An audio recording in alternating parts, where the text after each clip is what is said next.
ஒரு சிறிய கிராமத்தில் அருண் என்ற ஒரு ஏழை சிறுவன் இருந்தான். அவன் தினமும் முருகன் மீது மிகுந்த பக்தி கொண்டவன். அவன் வீட்டில் சாப்பிட உணவும் குறைவு. ஆனாலும் தினமும் காலையில் எழுந்தவுடன், முருகா, எனக்கு அறிவும் நல்ல மனமும் தா என்று வேண்டிக் கொள்வான். ஒருநாள் கிராமத்தில் பெரிய திருவிழா நடந்தது. எல்லாரும் பழனி மலைக்கு சென்று பழனி முருகன் கோவில் வழிபட திட்டமிட்டு அருணுக்கும் போக ஆசை இருந்தது. ஆனால் அவனிடம் ஒரு ரூபாய் கூட இல்லை. அவன் மனம் உடைந்தாலும், முருகா, நான் வர முடியல, நீயே என்ன பார்க்கணும் என்று வீட்டிலேயே அமர்ந்து கண்களை மூடி பிரார்த்தனை செய்தான்.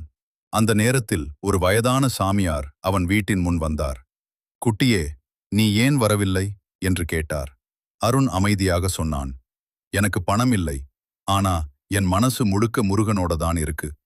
அந்த சாமியார் சிரித்தார். உண்மையான பக்தி இருந்தா முருகன் உன்னைத்தானே தேடி வருவான் என்றார். அவர் அருணுக்கு ஒரு சிறிய வேல் கொடுத்து, இதை காப்பாற்றிக்கொள் என்று சொன்னார். அருண் அதை மிகவும் பாசமாக வைத்துக் கொண்டான். மறுநாள் காலை எழுந்தபோது அந்த வேல் தங்கமாக மாறியிருந்தது.